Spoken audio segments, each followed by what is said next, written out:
We have a healthcare crisis, I think is the way that you put it. It isn't just a US crisis, it's a global crisis. It's infinitely preventable and or reversible. We are not going to change hearts and minds through numbers.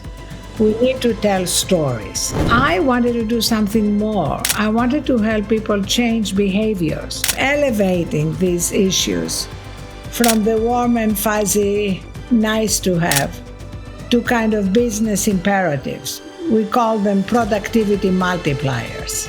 What CEO wouldn't want to maintain productivity multipliers even when you're cutting budgets? Ray's belief is that we are going to merge with AI. I completely disagree with you. I think that human beings have a soul and AI doesn't. Everybody, welcome to Moonshots. On today's program, I'm going to be interviewing an incredible female CEO, a dear friend, Arianna Huffington. She is the founder and CEO of Thrive Global. We'll be talking about how she's looking at revolutionizing the entire healthcare industry. She was also the founder of Huffington Post, which she started in 2005, leading to winning a Pulitzer Prize. She sold that company to AOL in 2011, then went on to start Thrive Global in 2016. She's the author of 15 books, Thrive and the Sleep Revolution.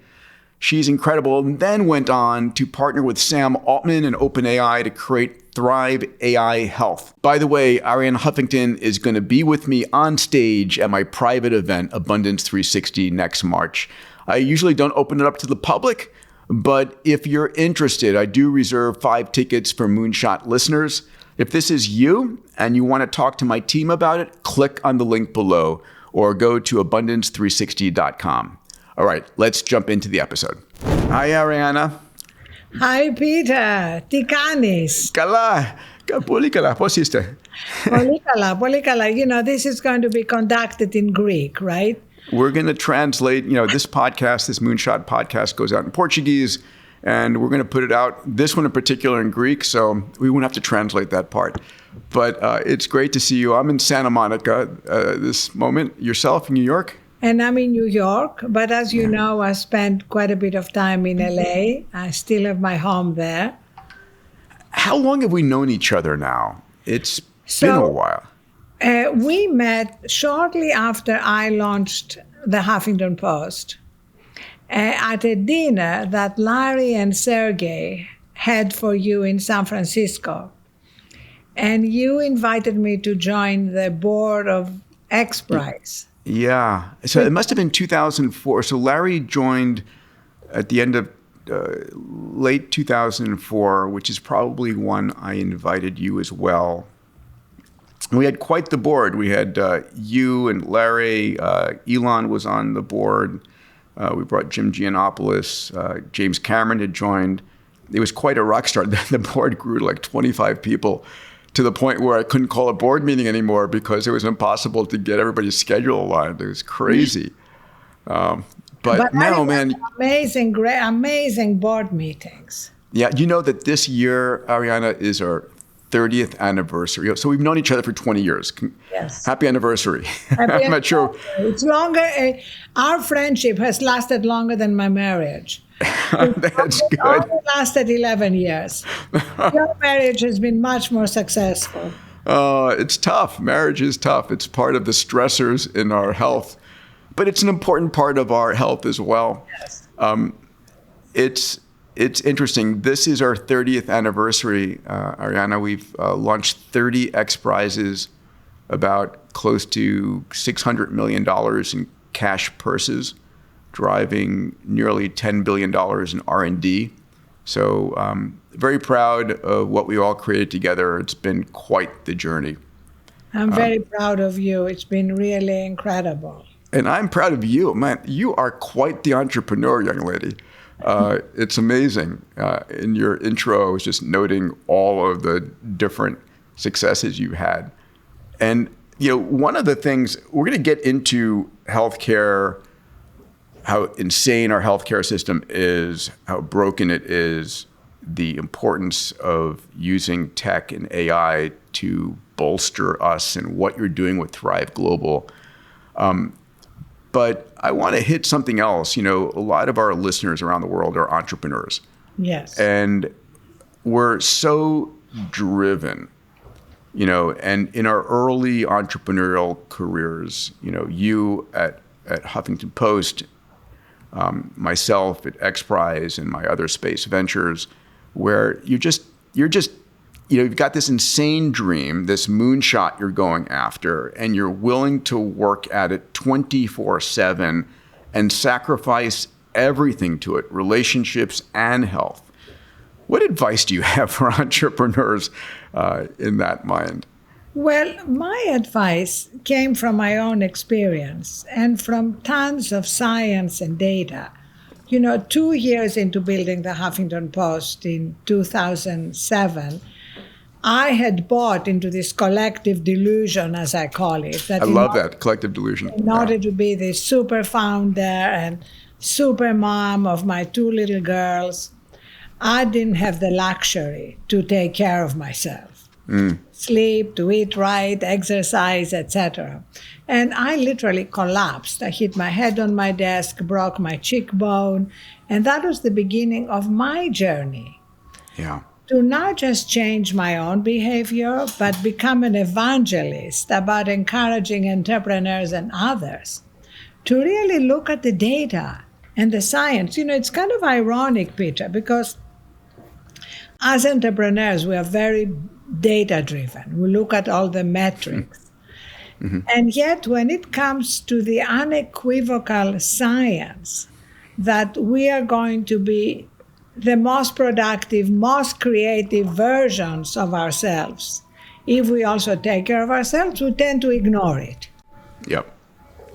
You think of it for somebody else and not for myself. And in fact, if everybody else is doing it, but I push a little bit further, I'll be able to get ahead.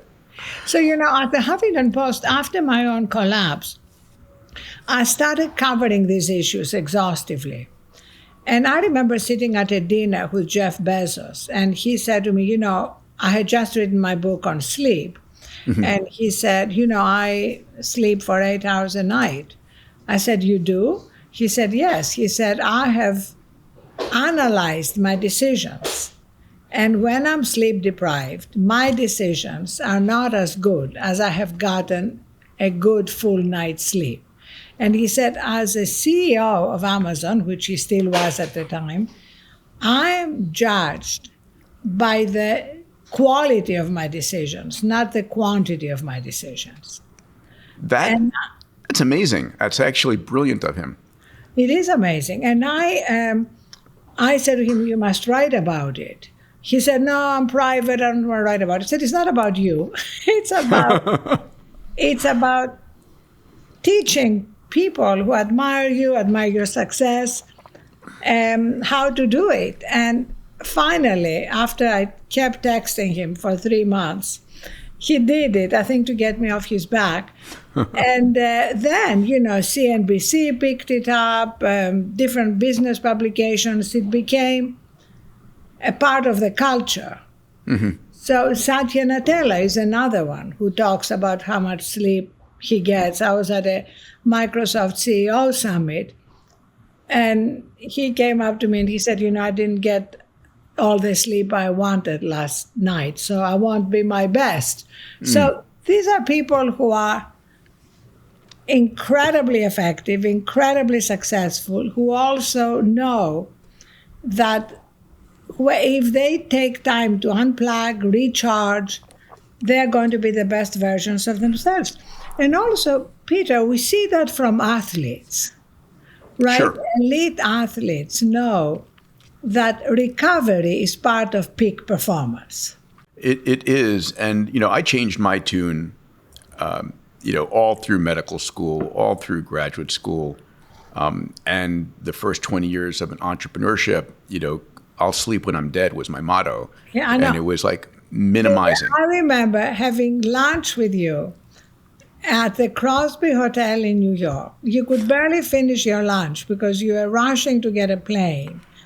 And I was trying to convince you of that. And you were like on the edge. I think soon after that, you were convinced. But, you are really a hardcore I'll sleep when I'm dead guy. Yeah, my dad used to say, your fork is on fire. You know, the Perunise Navi. You know, it's like it was. I was judging everything incorrectly, and today I'm in bed at 9:30 every night, and consistency of sleep cycle, and 8 hours is my objective every single day. I may not always get it, but it's my objective. Yeah. And I can feel my next day if I don't, right? And in particular, it's not just the 8 hours, it's trying to get an hour of deep sleep at least. Mm-hmm. Yeah, which is when I think what you said is very important. There are going to be nights when we don't get it. Yeah. This is not about doing this perfectly. We are all works in progress.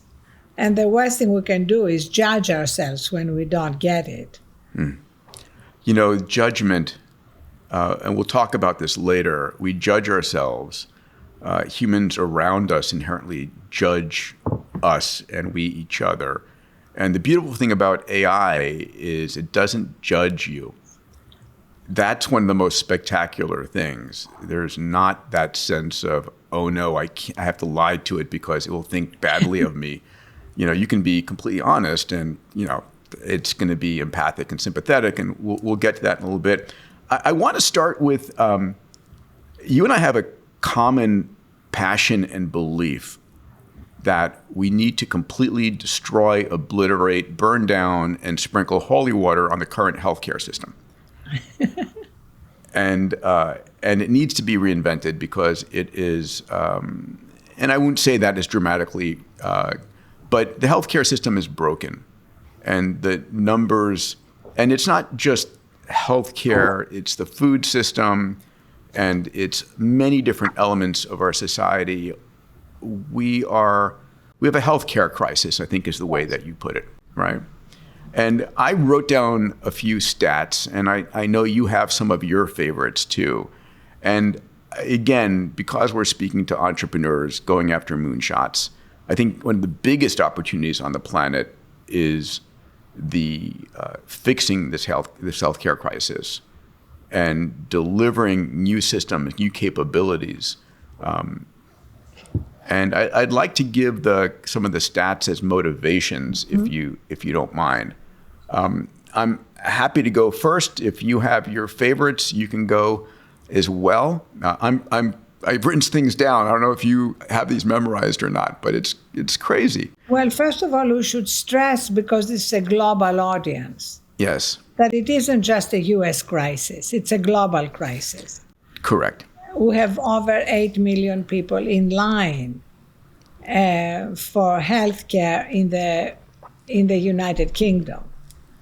We spend 18% of our GDP, $4 trillion in the U.S. On healthcare, and outcomes are getting worse every year. I mean, we work at Thrive with many self-insured employers, and they're alarmed at the increase in healthcare costs every year. So this is a universal crisis. But you know what, Peter, from my days in the media world, I have learned that we're not going to change hearts and minds through numbers. Mm-hmm. We need to tell stories. And there is a story which actually the New York Times covered. Please. In Austin, Texas, which has become the amputation capital. What? For people with diabetes. Last year there were 150,000 people with diabetes who had their legs or toes amputated. It's crazy. Now, that's an alarming number. It's alarming, it's barbaric, and also not to mention the incredible cost in dollars, of these operations, prosthetics, infections, the cost in human lives. And human hope and human well-being. And, belief that there's a better tomorrow. I mean, if you've had part of your body cut off, that's got to be soul crushing. Exactly. Everything you've said about optimism and how optimism helps us be healthier. But the story in the New York Times was the story of one man, Robert Perez, 39-year-old record producer, not an old man. 39, yeah. And he was shown in a picture being fitted with a prosthetic. And he said, and he was diagnosed with diabetes 4 years earlier, and he said he could never believe that it would get to this point. So how come that people don't know what's available to them, not just in terms of medication, but in terms of behaviors, in terms of what they eat, their stress levels, their sleep, and how all that impacts the progression of the disease? And the sad thing is it's infinitely preventable and or reversible. Yes, or manageable. That's the thing. As you know, Thrive works on these 5 behaviors, sleep, food. Actually, let's take a second and give the overview of Thrive Global, because I think it's important for context for the rest of our hour here. So when did you start Thrive Global? And what does it do? I started Thrive in 2016. And the reason I did is because I wanted to go beyond just raising awareness, which I could have continued doing through a media company at the Huffington Post. Now, you had sold Huffington Post to AOL? But I sold it in 2011. Right. And I continued running it. And my intention was to continue running it.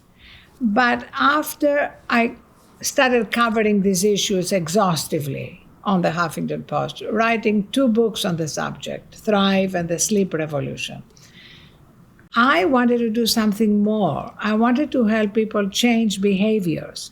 I didn't just want them to know that they need to get a good night's sleep or not eat a lot of sugar and ultra-processed foods.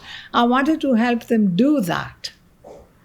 And I couldn't do that through a media company. I had to build a behavior change technology company. And that's why I left the Huffington Post in 2016 to launch Thrive. And frankly, I'm grateful to my mom, my amazing Greek mom, who had taught me. What was her name? Her name was Ellie. Okay. She had taught me not to be afraid of failing. And that's something for all entrepreneurs here. When you leave a very successful media company in 18 countries with a Pulitzer. Yeah, it was amazing. And a great newsroom. To start again, there are no guarantees of success. My mother used to say, don't be afraid of failure. Failure is not the opposite of success. It's a stepping stone to success. Smart woman.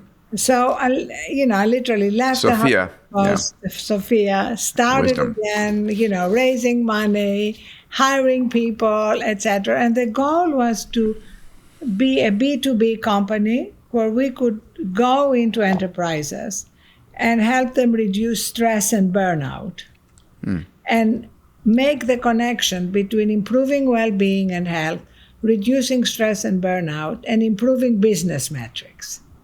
Kind of elevating these issues from the warm and fuzzy, nice to have, to kind of business imperatives. We call them productivity multipliers. I love that reframing, because what CEO wouldn't want to maintain productivity multipliers even when you're cutting budgets? Exactly. Otherwise, it becomes the first thing to be cut. Yeah. In tough times and uncertain times, which is what we have all the time now. Yeah. So, we were very lucky. We brought in some great partners, Accenture, Salesforce, Walmart, AT&T, etc., and started seeing the results.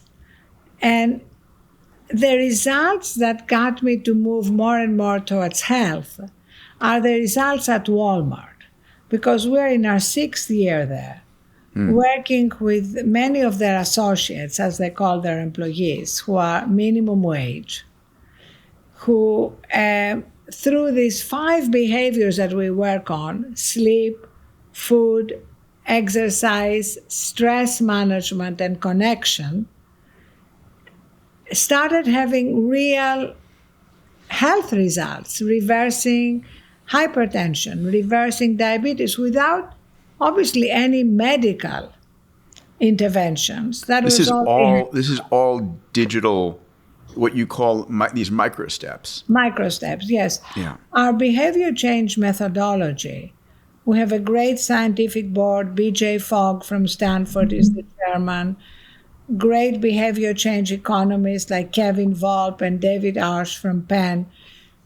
Everything is broken down into micro steps, tiny, daily, incremental steps that become healthier habits. And you have a great quote by Aristotle in your book. Yeah. That basically our habits are who we are. Here it is. Yeah. We are what we repeatedly do. Excellence then is not an act, but a habit. I love that quote. One of my favorite quotes. Yeah. And so if we repeatedly do small incremental things that are good for our health, we are going to build cumulatively healthier habits. I love this. I think one of the things that's been a great insight for me, and I wrote about this, I added a chapter to my upcoming book, Longevity Guidebook, on routines, because I realized that it was the single most important thing I was doing was learning these routines, learning these habits. And a great habit is something you do so you don't negotiate with yourself. It's just something you're going to do, right? So if you are, if you're warm and cozy under the covers in the morning and the alarm goes off because you've scheduled yourself to go work out, if that's your habit, you're going to do that versus negotiate yourself out of it. Well, I'm going to I'll do it tomorrow. Exactly. Yeah. And I love another thing you have in your book, which I'm halfway through and loving, your new book. Thank you. It's coming out in December, so yeah. Yes. You say win the morning to win the day. Yeah. Truly. It really is. It's the most controlled time in most people's schedule, where you wake up with a very clear mind. You've processed while you're sleeping a lot of the issues you've had. You have an infinite potential in the day. It's a beautiful time to take control. Did you see the movie Oppenheimer?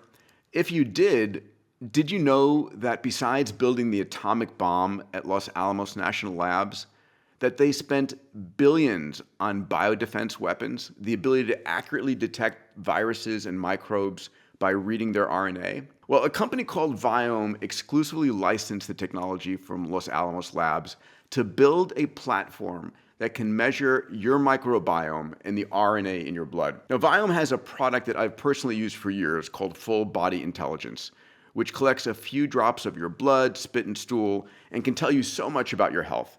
They've tested over 700,000 individuals and used their AI models to deliver members critical health guidance, like what foods you should eat, what foods you shouldn't eat, as well as your supplements and probiotics, your biological age, and other deep health insights.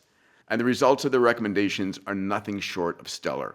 As reported in the American Journal of Lifestyle Medicine, after just 6 months of following Viome's recommendations, members reported the following: a 36% reduction in depression, a 40% reduction in anxiety, a 30% reduction in diabetes, and a 48% reduction in IBS. Listen, I've been using Viome for 3 years. I know that my oral and gut health is one of my highest priorities.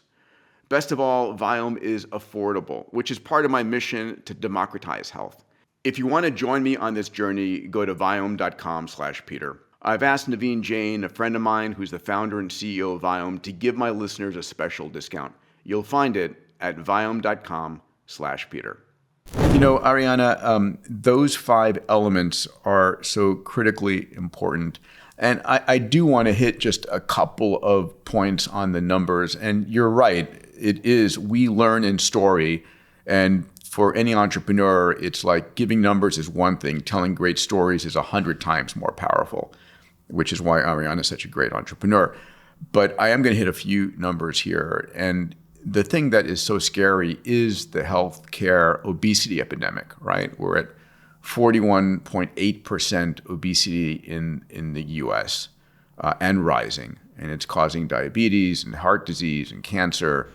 And there are multiple causes, but small changes, small micro steps as you teach can change that. And the other element here is, the numbers that I pulled were like 400,000 deaths per year are preventable because of diet or tobacco. Yeah. I haven't seen a tobacco carton in a long time, and I saw one in the trash the other day. And I don't know how can they be more explicit? It says, this package will kill you. It's like skull and crossbones. Yeah, it's crazy. But what we are finding is that people are more likely to change behaviors if you focus on what they're looking forward to. Yeah. On the fact that they want to take their grandchild to the park or celebrate their daughter's wedding, or be able to still go on a hike as they age. These are much more likely to get them to do what's good for their health than if you tell them you're going to die.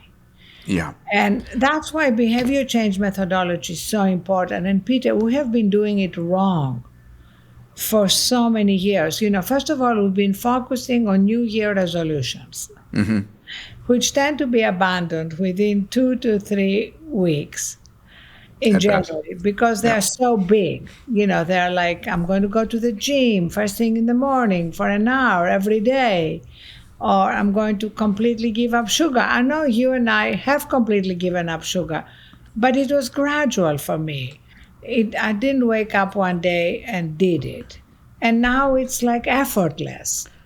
It is effortless. And for me, it was doing it in a group setting, going through it with a community, right, which is supportive. Yeah, you got to find we call them accountability buddies. Yes.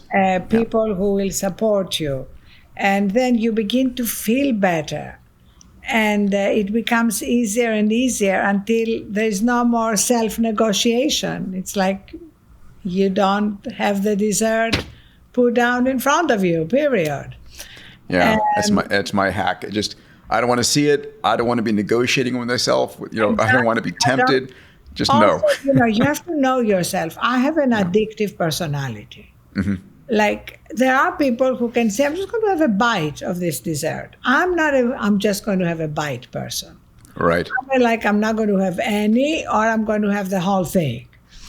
The other thing is that I found that what has changed all my habits around exercise was what we call at Thrive habit stacking. You add a habit you enjoy or you do regularly on top of another habit which it's harder for you. So I have added watching my favorite shows only when I'm on my treadmill or on my bike. Love it. And Love it's it. been amazing. When I wanted to see the end of Succession, or recently, what was the Ma Maison and Apple show? I literally was on my treadmill for 2.5 hours. I didn't want to stop. Yeah. So you have to find out what is it that you need that's going to end the self-negotiation. Absolutely. For me, I do my board calls. If I'm not presenting, I'm on my, it's right over here, my Techno Gym bike, just because I think of sitting as the new smoking. And we spend so much time sitting down. It's insane. I know. So exactly, you found your own way to combine something with something else. Talk to me more about a user coming onto the Thrive platform. So, I mean, I think I want to understand where it is today and where you're going with it and how it collects the data, so that we can give people a vision of the future here. Great. So, to give you the vision of the future, I need to also tell you that we launched a new company, which is funded jointly by Thrive Global and OpenAI, with two strategic investors, Eli Lilly and the Alice Walton Foundation. Perfect. And the purpose of this company is to just create an AI health coach. And that's called Thrive AI Health? Thrive AI Health, yes. Yeah. So the original company, Thrive Global, is focused on meeting people where they are at work. Like if you spend a lot of your day on Microsoft Teams, Thrive will meet you on Microsoft Teams. If you spend a lot of your day on Slack or WebEx, we'll meet you there. By the way, you've got an important stat there, which I'd love you to share, because I've heard this. And it's, again, a really important entrepreneurial tip on meeting people where they are versus trying to get people to come to you. Could you describe that? Yes, I mean, let me give you an example. Pfizer is one of the companies we work with. The numbers on engagement, Thrive colleagues, as they call their employees, engaging, Pfizer colleagues engaging with Thrive on the Thrive app is 14%.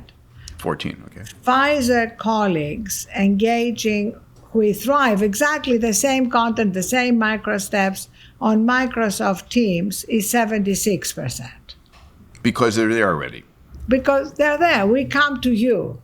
Yeah. We eliminate friction. Yeah.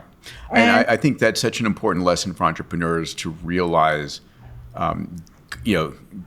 don't expect the users you want to always come to you. Where are they hanging out? What water hole are they in already? And how do you present yourself there in an easy, increment, small micro step, as you say, to get to you? Yeah. Yes, but also at Thrive, we have what we call a cultural activation. Okay. So that when we start a partnership, we have a fireside chat with the CHRO or even the CEO or a business leader that sets up what we're doing and why, so that people at every level of the company have cultural permission to engage. Mm-hmm. As you know, culture is changed at the top. Yes, for sure. And I mean, I have done so many amazing fireside chats with CEOs who talk about their micro steps, what they are doing, how they learned, for example, to put their phone away at night, as you have. Peter, are you still doing it? Remember the phone. I'm like one of the hacks I learned from Matt Walker, who wrote also an amazing book on sleep, is I will only look at my phone while I'm standing up before going to sleep. And then when I lie down, the phone goes away. And I get very tired at night sitting there, like last few texts or emails, and then it's gone. Yeah. This is the most important sleep micro step. I do remember you built these little beds for our phones to charge. Exactly. This is the only physical product we have produced at Thrive. Is the little phone beds that we sell at cost on Amazon in mahogany and light wood. Love it. And the idea is to live outside everybody's bedrooms and be the place where everybody's phones go. Yours, your wife's, your twins, your twin boys. The twins don't have phones yet. They're not going to have phones till they're 16. Okay. I've drawn the line. But once, I'm going to send you the new version, the new improved version of the phone bed. So when the twins get the phone, they learn phone hygiene. Yeah. From day one, your phone doesn't sleep with you. Yeah. Because that is an issue for a lot of teens right now. You know, they bring their phone to bed and they're under the covers on social media, which will steal 2 hours of sleep. And people need to realize you get your deep sleep at the beginning of your sleep cycle, right? Which is so critically important. If you wake up too early, you're going to eliminate some REM, but you'll have gotten your deep sleep already.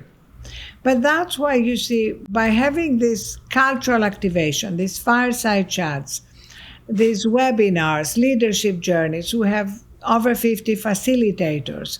By having all that in an ongoing way, we actually create a culture where the platform and the digital products can be embedded. Yeah, if you and just accepted. And accepted and practiced. And then we collect stories from the CEO down. You know, how are you doing it? What micro steps are you using? Which inspire others to join.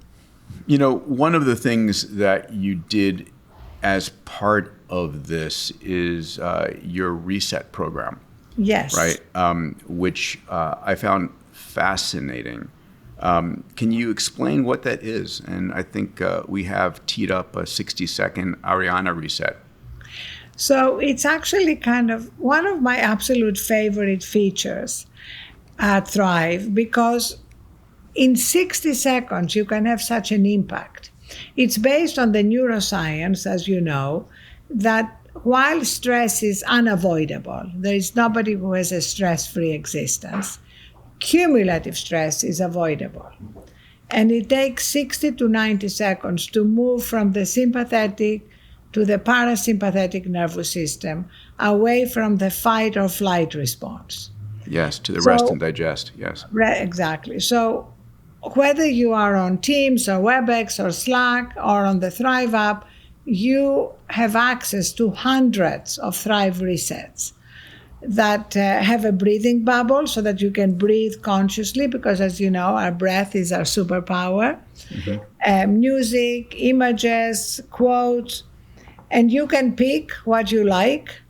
One of my favorite illustrations of the power of resets is we've brought them into dozens of contact centers around the world. And you know, contact center agents are among the most stressed populations.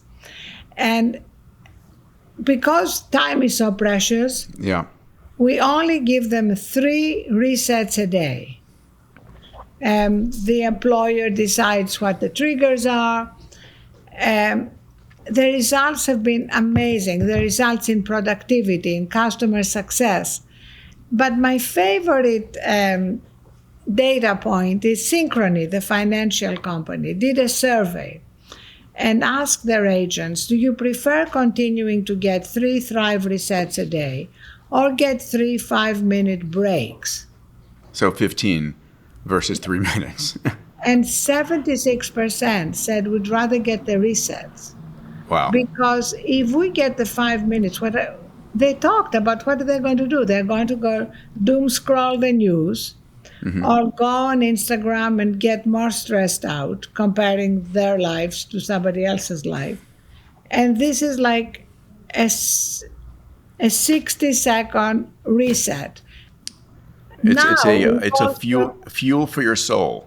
Fuel for your soul, exactly. Yes. And we've now created a system where you can go on Thrive and build your own personal reset with things that give you joy and remind you of what you're grateful for in your life. And I love that. And I built my own 60-second reset. And we made a partnership with Universal Music so that you can take 60 seconds of Universal Music songs. And you can update them. Mine was recently updated with a picture of my grandson, Alexander. Congratulations, yeah. Thank you. Yeah, exactly. Or Huffington when he's stirred.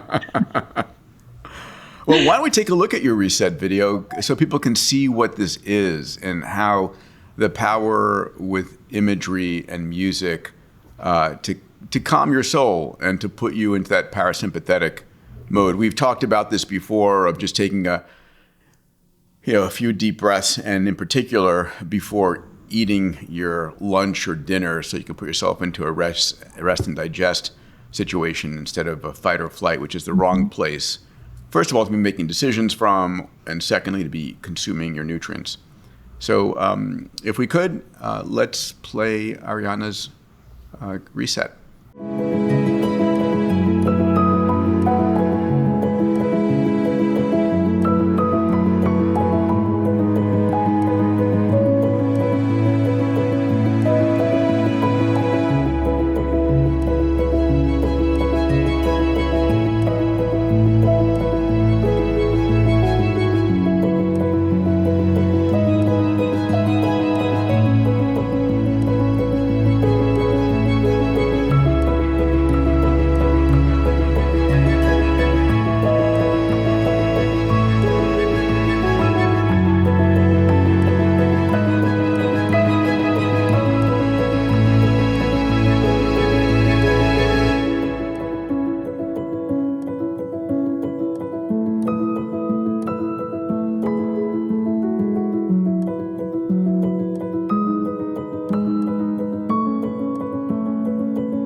That's beautiful. It worked for me as well, which is amazing. Would you like to see mine? Yes. Oh my God. I'm so happy you made one. I could not make one. That's fantastic. Yeah, it's an early draft, but I think this shares a little bit about who you are in an intimate fashion. So let me share a little bit about who I am. All right, let's roll my reset.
Wow, this is amazing. I absolutely love it. Thank And you. just seeing your twins and your parents and your wife and favorite quotes, I mean, it has an impact on me. Yeah. I was so excited about it when I saw yours, and I was like, there's so many times during the day that I'm stressed because I'm running nonstop. And, again, many entrepreneurs are in the same mode where it's like back to back to back to back to back. Who creates this crazy schedule? Who can I blame? Yourself. Having just the ability to know that you're stressed and to play that. Everybody, I want to take a short break from our episode to talk about a company that's very important to me and could actually save your life or the life of someone that you love. The company is called Fountain Life. And it's a company I started years ago with Tony Robbins and a group of very talented physicians. Most of us don't actually know what's going on inside our body. We're all optimists. Until that day when you have a pain in your side, you go to the physician in the emergency room and they say, listen, I'm sorry to tell you this, but you have this stage 3 or 4 going on. And it didn't start that morning. It probably was a problem that's been going on for some time. But because we never look, we don't find out. So what we built at Fountain Life was the world's most advanced diagnostic centers. We have 4 across the US today, and we're building 20 around the world. These centers give you a full body MRI, a brain vasculature, an AI-enabled coronary CT looking for soft plaque, a DEXA scan, a GRAIL blood cancer test, a full executive blood workup. It's the most advanced workup you'll ever receive. 150 gigabytes of data that then go to our AIs and our physicians to find any disease at the very beginning when it's solvable. You're going to find out eventually. You might as well find out when you can take action. Fountain Life also has an entire side of therapeutics. We look around the world for the most advanced therapeutics that can add 10, 20 healthy years to your life, and we provide them to you at our centers. So if this is of interest to you, please go and check it out. Go to fountainlife.com/Peter. When Tony and I wrote our New York Times bestseller, Life Force, we had 30,000 people who reached out to us for Fountain Life memberships. If you go to fountainlife.com/Peter, we'll put you to the top of the list. Really, it's something that is, for me, one of the most important things I offer my entire family, the CEOs of my companies, my friends. It's a chance to really add decades onto our healthy lifespans. Go to fountainlife.com/Peter. It's one of the most important things I can offer to you as one of my listeners. All right, let's go back to our episode. I want to get a little bit now, I'll say one other thing, which is these are intimate and they share what is the most meaningful part of your life, right? Yes. So, every night when I go to sleep, I will do my best to focus in on what I'm most grateful for, the 3 things I'm most grateful for the day, from the day. And typically it's, 90% the things that an entrepreneur doesn't think about. It's your kids, it's your friends, it's the hugs and all of that. And so that realization is really sort of amplified in this. And so it grounds you once again very quickly. And also, again, it's based on the science that gratitude is an antidote to stress and anxiety. Mm-hmm. Yeah. So, stress and anxiety are part of life, but when we remember what we're grateful for, that's more powerful. And, the other thing we do is we start team meetings with spinning a wheel, and one of us plays the reset. That's amazing. So you get a little bit of an insight into everybody's lives. Yes, you get a little glimpse. I'll want to do that for my team meetings for sure. I think what I really want is my AI to be measuring my cortisol levels and my heart rate and the tenor of my voice, and to say, Peter, excuse me a second, watch this video. Yes. Well, Right. that's what we're training the coach to do. Yeah. So the Thrive AI coach is trained only on peer-reviewed literature, not on the whole of the web. Yep. On our behavior change. That's a good thing, not on the whole of the way. There's a lot of shocking recommendations out there. Our behavior change methodology are thousands of micro steps, videos, articles, resets, and also a very, very thorough onboarding. So when we onboard you, we'll get all your biometric data, lab data, medical data, but also all your preferences. Yeah. The foods you like to eat, the time you like to go to sleep, the exercise you like, everything, so that our recommendations and nudges and micro steps are going to be hyper-personalized. I think that's really the superpower of AI. The level of hyper-personalization would not be possible without the context window of AI, billions and potentially trillions of data points. And the multimodal version, right? We're all going to have, so I speak about this a lot, the notion that we're all going to have some version of Jarvis from Iron Man. Call it a co-pilot, call it your coach that knows everything about you. You're going to give it permission to know anything and everything about you so that it can maximize its support of you, right? Yes. It's measuring your sleep. You'll give it permission to listen to your conversations, to read your emails. And at least I believe there's going to be a future where it heard my conversation with somebody. I walk into the room. It knows I'm stressed.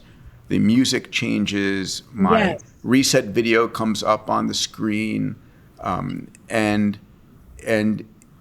I'm psychologically reset. At the same time, my AI is measuring my blood sugar, my vitamin levels, my mRNAs, whatever, and it's telling the robot in the kitchen what meal to prepare needed for my blood, my blood markers at this moment. And, I love the fact that there is so much that's possible right now. Mm-hmm.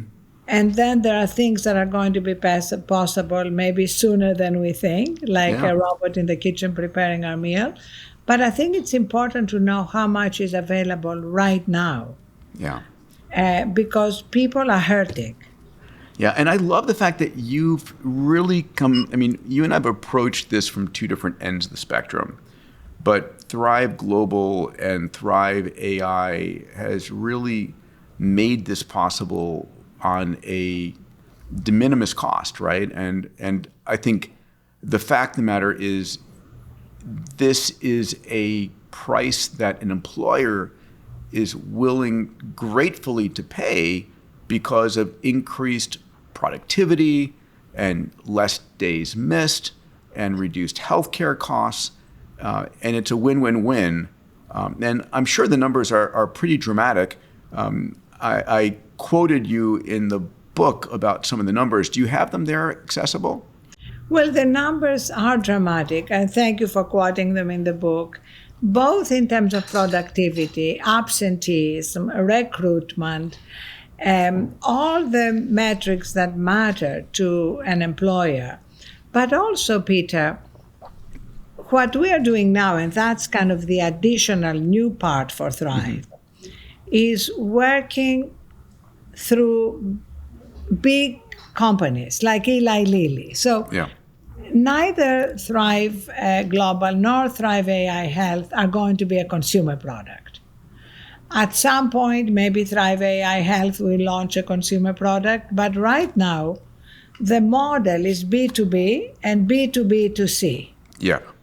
And just to give you an example of the B2B2C, Eli Lilly wants to go directly to consumers. They want to have a direct relationship with consumers, so they launched Lilly Direct. Mm-hmm. Thrive is already a partner. So you go to Lilly Direct, you have a telehealth appointment, you get your obesity, diabetes, migraine, soon Alzheimer's drug, whatever your drug you're on, and then you are given the coach for free. Yes. Now, as you know, as an amazing entrepreneur, incentives are superpowers. They are. I built a whole X Prize around that. Exactly. So we need to understand why would a pharma company give you a coach for free to improve your daily behaviors while you are taking your drug?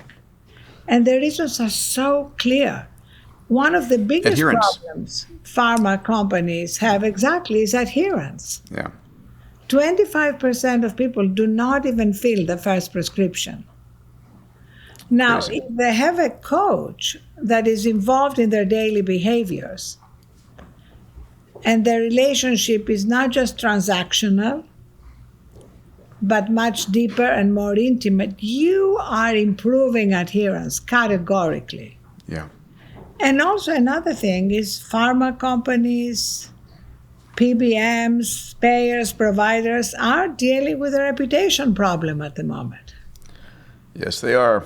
for sure. So, building a relationship where it's not just transactional, it's a huge reputation halo. So we are just always looking at what are the incentives here so that we can scale. And the goal of the coach is to democratize access to what the people you and I know and you work with are already doing. People with resources are already optimizing for these 5 behaviors. Well, the more wise you get and the older you get, bluntly, the more you realize that these things are fundamental. I love life. I want to see as much of it as I can. And it's not going to happen without optimization. Exactly. And the things that you can do today are sleep, diet, exercise, mindset. Those are literally free and low-cost things that you can alter. But people don't, because it's easy to continue doing what you've always done. And also because the majority of people don't have access to that expert level coaching that so many people with resources do have access to. Yeah. So that's really the reason why Alice Walton invested in the companies, because her whole goal is to bring the power of AI to the heartland, to basically democratize and scale everything that we know scientifically that AI makes possible. And that's really what I'm so excited about. The health inequities for me are the biggest inequity. Yeah, I get it. You and I are going to be on stage together at the Abundance Summit in March and going into depth on this, and excited to see you personally, give you a big hug, hopefully before then, but at least in March. Me too. I'm going to have the team from Fountain Life that will be there, which has been my diagnostics and therapeutics center. We're taking a different part of the sector where we're really gathering 200 gigabytes of data about your current state of physiology, right? It's full body MRI, brain vasculature, coronary CT, DEXA scan, lung scan, microbiome, metabolome, all of that. And then through a functional medicine lens, answering the 2 questions: is there anything going on inside your body you need to know about right now? Because sadly, we're all optimists about our health, and we actually have very little idea of what's going on inside our body unless you look. And then what's likely to happen to you down the line, and how do we prevent that from happening and optimize you in that way? But what you're doing is so important as the upfront portion of that at scale. And so I'm super thankful, and I really want to see if we can deliver Thrive Global to all of our members there. Can I ask you, you got Sam Altman involved as a co-founder of Thrive AI. How did that materialize? I know that Sam is interested in longevity. I've had those conversations. I've had him on the Abundance stage as well. And I know he partnered with Joe Betts-LaCroix to create Retro Biosciences, looking at epigenetic reprogramming. Was this something that he approached you on, or did you approach him on? How did it materialize? We got to know each other. We met at a conference 3 years ago, and during the time we spent together, we found an alignment around behaviors. For him, for 2 reasons. One is that personally, he talks about how he was dealing with crippling anxiety and how he started prioritizing his sleep, his meditation. He's a meditator. He's been to retreats, to just actually connect with a deeper part of himself, food, exercise, all these things that we're talking about, how Yes. he brought them to his life and how it changed outcomes and made him infinitely more productive and also able to be in the eye of the hurricane, to deal with multiple stresses and crises and problems as he's dealing with every He is in the day, eye of the hurricane for sure. but learn how to be in the eye of the hurricane. Yeah. And also, he wanted to tell a fuller story around AI. Because right now, the story around AI is either around productivity. It's going to make us more productive. You'll have an assistant who can do anything. Great, fantastic. But it doesn't affect millions of people. Or it's about razzle-dazzle features. This text will become a video, A feature movie. a feature movie. Your wife will tell you about a podcast she loves, not give you the name, but AI will find it. Great, fun, okay. But, I'm struggling. 130 million people are struggling with their health. Yes. Chronic diseases. Can you do anything for me? So I think being able to tell a story for what OpenAI describes as everyday people is a very important part for all of us who care and believe in AI. It can't just be a tool for the elites, while millions of people are simply anxious about AI taking their job. If I might, you are very much in the eye of this AI hurricane as well. I mean, you know most of the tech elite, to use that term. How do you feel about the future of AI? I had, Elon and Jeffrey Hinton and Ray Kurzweil on stage with me at the Abundance Summit last year. And the sense was, in summary, there's 80% chance AI is going to be amazing and we're great. 20% chance we're screwed. It's like, how does the public think about that? How do you think about that? What's your advice for people thinking about that? Well, my advice, and actually I just wrote a piece about Yuval Harari's new book, Nexus. And he is a bit of an AI doomsayer, but in a very, very interesting, fascinating way, because he's brilliant and an amazing public intellectual. And my piece focused on certain things he has said that I totally believe in, which is, while AI has a long way to go, so do humans. We are also a work in progress. And if you don't acknowledge that, if you don't acknowledge that AI can help us become the best versions of ourselves, then I think we are doomed. Because ultimately, what we do with AI depends on humans. I know that AI is not just a tool, it's an agent, etc. But ultimately, we can't be deterministic about technology. And, Yuval said something, actually not in his book, but on The Daily Show, that I end my piece on his book with, and which I want to read it to you if you don't mind. Please, I'd love to. Yeah. Because I think it's everything I believe about the future of AI.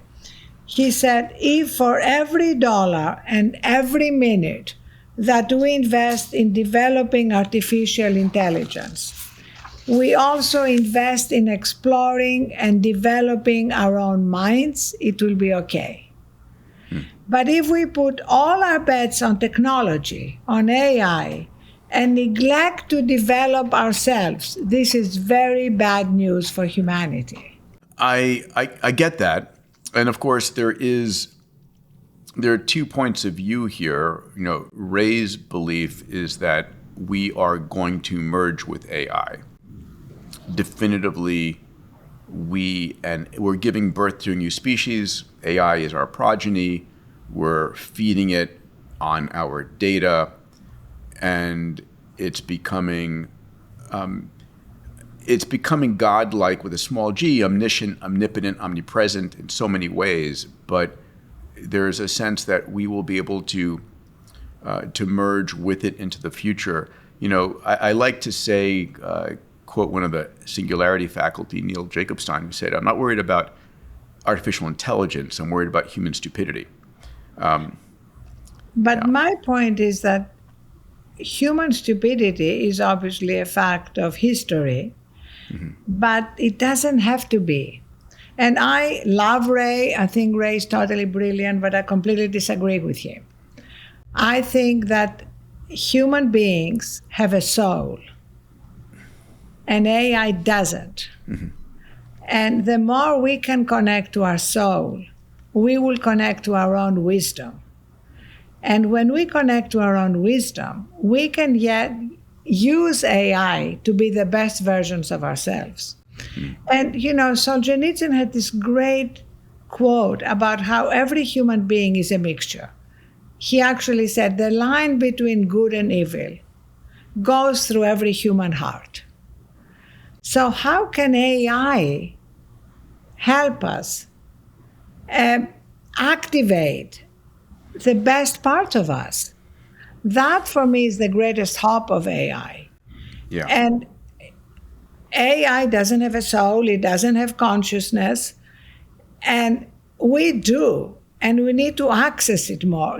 Why do you think reset works, Peter? It works because we all have a place of peace, wisdom, and strength in us. Most of the time, we're disconnected from it. The more we can connect to it, the more we can tap into it, the better everything is, the wiser we are, the more compassionate and empathetic we are. And I believe that whether people call themselves atheists or not is irrelevant. They still have that place in them. Real quick, I've been getting the most unusual compliments lately on my skin.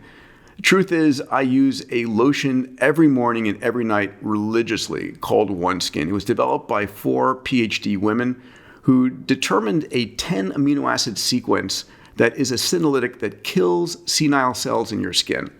And this literally reverses the age of your skin. And I think it's one of the most incredible products. I use it all the time. If you're interested, check out the show notes. I've asked my team to link to it below. All right, let's get back to the episode. I want to pick up something we mentioned earlier, which is the notion that will AI be empathic? Will it be, it will be infinitely patient. The notion, there was an interesting study I think it was in JAMA, looking at how if you compare empathy of physicians versus empathy of AIs, the AIs won by 10 to 1.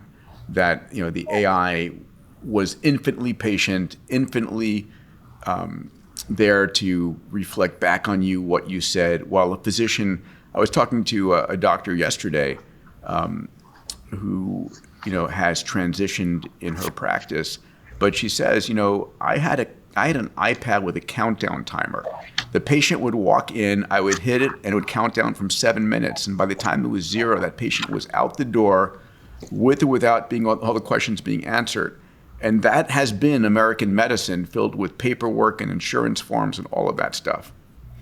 How do you think about AIs being empathic and being therapists who don't judge you and will take all the time to help you? I completely agree with that. That's not AI having a soul. It's AI having empathy. Agreed. And I totally agree. It's what you said. The key thing is that you're not being judged. It's a little bit like the GPS in your car. If you take the wrong turn, the GPS doesn't say, "Oh, Peter, you're such a nit. How did you do that?" It simply recalculates. And that's what AI does, which is great and empathetic. But it doesn't mean that it's a transcendent being.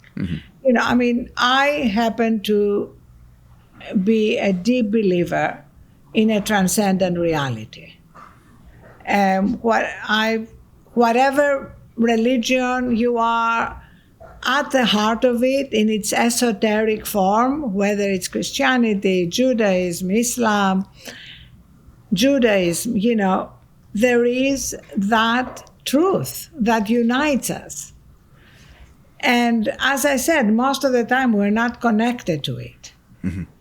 But yes, our mind is whizzing away. Our mind is whizzing away. Yeah. We are driven by fears, anxiety. The more we can connect to that, mm-hmm. the wiser and the healthier we'll be, and the more empathetic. And that's one of the things the coach is going to do. Let's say it will find out from you, Peter, what are some of the things that most connect you to the deeper part. It could be a piece of poetry that mm-hmm. you barely remember. Yeah. It could be a song that you heard in Greece. It could be a hymn, because a lot of people who are atheists may have gone to church early on, and there is a hymn that evokes something in them. Yes. And we'll feed you these things. Our Greek compatriots said, know thyself. Nobody's going to know us better than Gnosis avton, yes. Yes. And it's, so some people who are cynical will say, oh, so you'll just get manipulated by AI to be, but you're choosing to ask the AI to help get you into a better state of mind, because no one likes being stressed. Yeah. And also, Peter, we're being manipulated all the time right now. By the news media, for sure. But we're by social media, news media, but we're being hacked, to be the worst version of ourselves. We're being hacked by tapping into our biases, our outrage, our anger. I believe companies can make a lot of money by hacking into what's good in us. Yeah. I believe that, Arianna, and grateful to you for this third act in your entrepreneurial life. I want to bounce an idea off you, which is the idea of wisdom, Sophia. If you were to ask the question, what makes a person wise, or people who are on a sort of a wisdom council, I would imagine it is because they've seen enough things to have experienced them to be able to say, young woman or young man, if you go down that path, it ends, in a poor fashion. This way has a possibility, but this way, while it's more difficult, is, and they have that wisdom through experience in their own lives and passed down from previous generations. And I think of that as wisdom. Do you agree with that? Absolutely. So here's the question.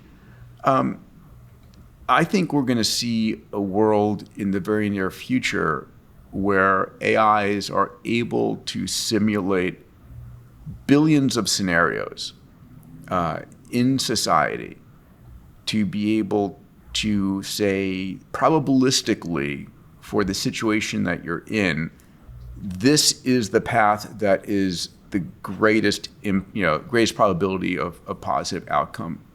And so I do think we can see wisdom from that definition coming out of AI simulation systems. But I think there is more to wisdom. First Please. of all, can we all agree that at the moment we are drowning in data? There's never more data in the world, and we are starved for wisdom. I would say those are both true statements. And it's not because we don't have amazing technology. Wisdom is something more. Wisdom is connected to the deepest part of ourselves, to our intuition, to our sense of wonder about the universe, to the ability to forgive and to love. It's connected with the deepest things that make us human. It's not just about deciding what road to take. It's about, if you take Marcus Aurelius, who I believe is the greatest leadership philosopher. Mm-hmm. I have his book Meditations on my nightstand and read a page before I go to sleep, because he was in the world. He was the emperor of Rome for 19 years. Yeah. He dealt with every crisis, plague, betrayals, invasions, and he was able to be unflappable. He epitomized wisdom. And his philosophy was that Marcus Aurelius, Arianna, you, Peter, cannot control events. The only thing we can control is how we respond to events. Yes. And if we learn to respond without being reactive, angry, in reality, I don't mean not showing it. I mean not feeling it. Yes. Then we have what Yuval Harari in his book calls the self-correcting mechanisms. We all need sharper self-correcting mechanisms because we're human. We're going to make a lot of mistakes. How quickly can we course correct? And how quickly can we forgive? I think forgiveness is at the heart of wisdom. I agree. I've got, never mind, please. It's my mom will love you for saying all of this, for sure. But that's it. The wisdom of your mom and my mom. Yes. That's wisdom. And it's different than your mom giving us advice as to what decision to make, which AI can absolutely help us do. But what your mom and my mom taught us was deeper. Yep, which is the root of family as foundational in society. That's exactly. So important. Arianna, I am so grateful for this time. I want to say thank you for all you do. It's not a surprise that you're the @1 woman on LinkedIn, the 5th most followed person on LinkedIn in general. They can find you at Arianna Huffington on LinkedIn. Is that your social? Mm-hmm. And then to learn more about Thrive Global, where should they go? Should they go to their companies and ask Go to their companies. They can go to thriveglobal.com. Mm-hmm. All right. Ask your CHRO to get your company on Thrive Global so that your company can make more money and have happier employees and healthier employees, for sure. And Peter, I just loved this. I treasure our friendship. My God, 20 years. And I love how we are both constantly learning, improving, doing all the things that we care about. And I look forward to being together on stage. Yeah, for sure. Thavma, thank you. Yasu Arianna. Bye. Yes. Be well. Yes.